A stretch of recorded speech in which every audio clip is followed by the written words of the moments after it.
fascinating person. She's one of my favorite very, people. why don't you say something about her? Okay, Millie Hale was the wife of Hale of the John Henry Hale homes, and most people then know those homes.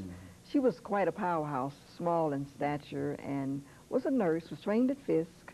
Then she visited hospitals around the country with the idea of establishing her own, and she wanted to get an idea of what the hospitals were like. So she did come back and establish this hospital. She had a school for nurses there in the hospital. Nurses came from the students came from all over the country.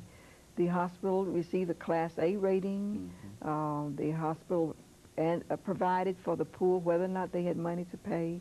The nurses attended to the poor there in the hospital, or if they needed home care and could not afford the hospital, they went to the homes when they were sometimes they stayed until the physician came. She did an awful lot for the sick that way, and for the training of nurses to help improve the health care for blacks wherever the nurses may have gone.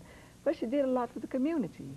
She had free movies for kids in the community. She had a picnic for newspaper carriers. She had just many picnics for the whole family, and just did many things to improve the cultural life of the community. Had a band in her church, was very, very active in the church, and just did so many things to help the community. She died at a very early age, at 49.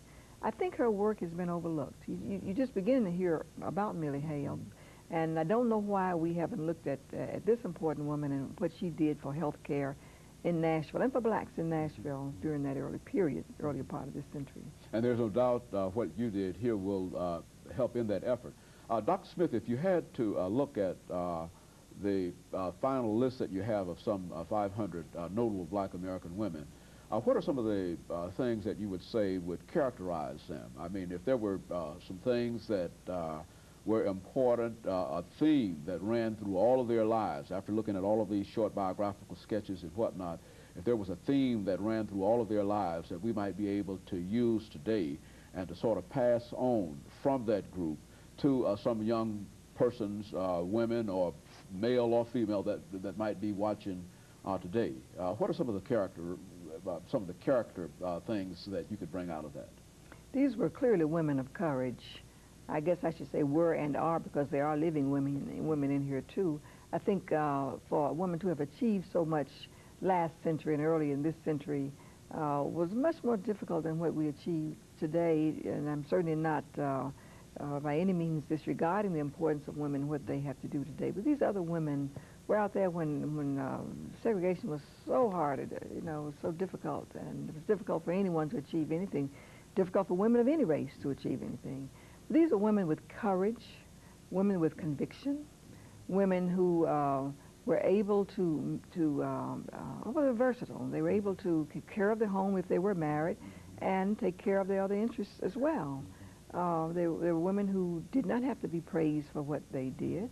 The women who saw a need and went about it and took care of the problem as best they could.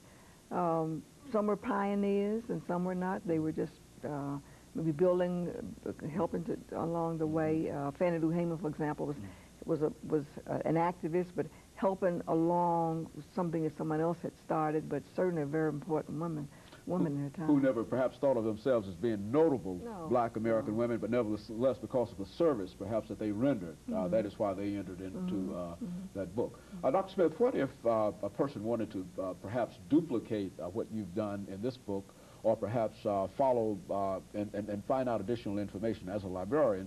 What are some of the things that you would suggest as sources, and where to start and how to start? Well, the Fisk Library is a good source of information on these women and other women. Many of the sources that are there may not be included here because we did try to limit the information that we gathered. But we were just pleasantly surprised to find so much at Fisk. When you look in the sources that you may know already, certainly for known women, you may look in some of the Who's reference works. But there are obscure sources that are there, and sometimes you go to histories, you go to biographies of black men and to find information on the women or find information on the family life. We will look at pamphlets. Sometimes other libraries or other scholars will send us pamphlets on women in other areas. We keep those. So We certainly look for local sources. If you're interested in local women, you may try the Fisk Library, but you may also try some other sources here, the Tennessee State Library and Archives, and the Nashville Public Library, or maybe the National Baptist Publishing Board for the obscure sources. You want to look at the Nashville Globe, you know, the early newspapers, the black newspapers, for articles that perhaps have not been picked up and published anywhere else. And so there's no justification for the idea that there's not enough there are not enough resources available for persons to become involved in the in studying of the black experience. No, one should not think that at all. In fact, we made the mistake of thinking we couldn't find information on these particular women, and we found so much of it right at Fisk. Sometimes, again, we had to write to other libraries, but that may happen in any research on any topic. One must write elsewhere. There is a lot. It's buried, and the good thing about this is it has pulled together in a single volume what is published in numerous sources.